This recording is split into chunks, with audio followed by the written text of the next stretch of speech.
अस्सलाम वालेकुम friends, YouTube channel Karachi dishes में आज आपके लिए रमज़ान स्पेशल में है इमली आलू बुखारे की चटनी जो बहुत टेस्टी और बहुत यमी है। आप इस रेसिपी को ज़रूर ट्राई कीजिएगा। आप पहले मेरे चैनल को सब्सक्राइब कर लें, लाइक कमेंट शेयर देन ज़रूर कीजिएगा। और ये हमारे पास रेसिपी इंग्रेडिएंट्स है। आइए हम पहले इन्हें आपको अच्छे से समझा देते हैं ताकि आपको बनाने में आसानी हो। ये तकरीबन 3 पाव के करीब इमली थी, इसको हमने भिगोया 2 घंटे के लिए और इसका पल्प निकाल लिया और गुठलियाँ वेस्ट कर ली हैं। मेरे पास इमली ज़्यादा खट्टी नहीं थी। और ये 250 ग्राम मेरे पास सूखे आलू बुखारे थे, इन्हें मैंने 1 घंटा भिगो लिया। देखिए कितने सॉफ्ट है, इतने हमें सॉफ्ट चाहिए ताकि जूसर मशीन में अच्छे से पीस सकें। तो ये हमारे पास 1 प्याली चीनी है। चीनी आप अपने टेस्ट के हिसाब से कर सकते हैं। ये मेरे पास 1 टुकड़ा अदरक का था जिसे मैंने बारीक चॉप कर लिया। आप इसकी जगह अदरक पाउडर भी यूज़ कर सकते हैं।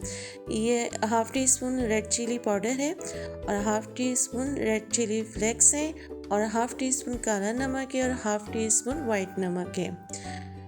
और तकरीबन मेरे पास ये 1 टेबल स्पून भुना कुटा ज़ीरा है, रोस्ट किया हुआ, तकरीबन 1 टेबल स्पून है।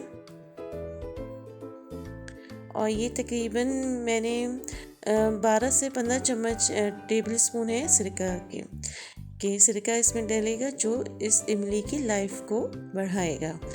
तो सबसे पहले मैं आपको एक बात बता दूं कि इमली अगर ज़्यादा खट्टी ना हो आपके पास तो ज़्यादा बेहतर है।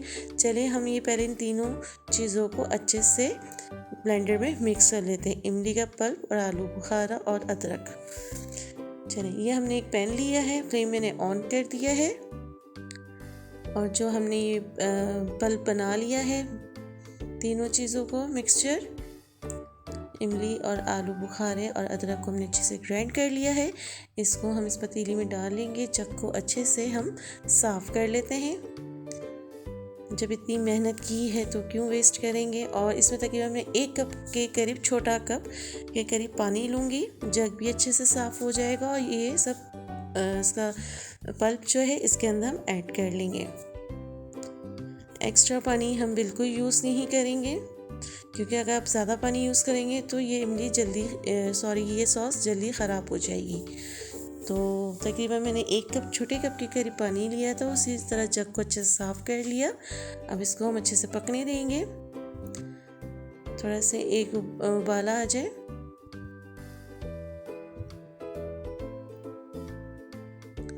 ये देखिए अच्छे से पकना शुरू हो गई है।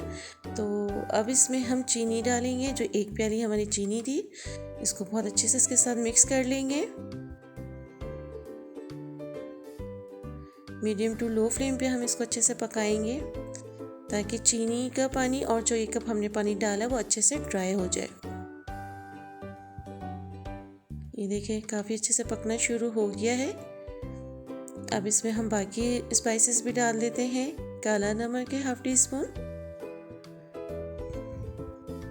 वाइट नमक है हाफ़ टी स्पून और भुना कुटा ज़ीरा 1 टेबल स्पून, चिली फ्लेक्स है हाफ़ टी स्पून और रेड चिली पाउडर है हाफ़ टी स्पून। इनको हम अच्छे से मिक्स कर लेंगे ताकि कहीं भी मसाला नीचे रह ना जाए या गुठलियाँ ना बने। तो हमने बहुत अच्छे से इसको मिक्स कर लेना है और जितना आप इसको पकाएंगे, जितना इसका पानी ड्राई करेंगे इस चटनी का, तो इसकी लाइफ उतनी ही रहेगी। अगर इसके अंदर पानी रह जाएगा तो ये आपकी 10 दिन भी नहीं चलेगी। तो कोशिश कीजिएगा आप इसका पानी बहुत अच्छे से करें। स्पेशल चटनी है, दही बड़ों के साथ, चनों के साथ आप खा सकते हैं इसे, और पकौड़ों के साथ बहुत टेस्टी लगती है और बहुत हाज़मेदार भी है। इसको देखिए हमने बहुत अच्छे से मिक्स किया सारे मसालों को ताकि कोई गुठली कहीं रह ना जाए। अब इसको हम पकाएंगे तकरीबन आधे घंटे तक। ये देखिए कितनी अच्छे से पकना शुरू हुई, कितना पानी ड्राई हो गया, पतीली से काफ़ी नीचे आएगी चटनी। अब इसमें हम सिरका ऐड करेंगे और इसको भी 10 से 15 मिनट मज़ीद पकाएंगे।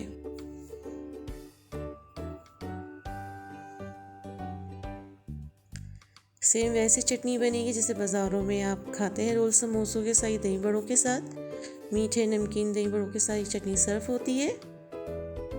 देखिए तकरीबन हमारी चटनी अभी रेडी है। अब चूल्हा बंद करके इसको ठंडी कर लेते हैं। ये देखिए तकरीबन रूम टेम्परेचर पे आ गई थी, बहुत अच्छे से ठंडी हो गई। देखिए कितनी थिक हो गई और मज़ीद। अच्छा, एक मशवरा आपको देना चाहूँगी, जैसे हमारे घर में काफ़ी सारी बॉटल्स होती हैं जूस की और सॉसेस वगैरह की, और केचप बॉटल्स होती हैं, कभी वो होती हैं या नहीं होती, लेकिन इस तरह की बॉटल्स में आप इनको अच्छे से धो के वॉश करके इनको अच्छे से सुखा लें, इनमें नमी ना रहे, तो आप इन चटनियों को, ये केचप्स को इस तरह से सिक्योर कर सकते हैं 20 से 25 डेज़ तक। इस तरह की बॉटल्स में भी आप अच्छे से सेव कर सकते हो, सर्व कर सकते हैं, ताकि प्याले में निकालें या गीला चम्मच या झूठा चम्मच रखने से वो ख़राब भी हो सकती हैं।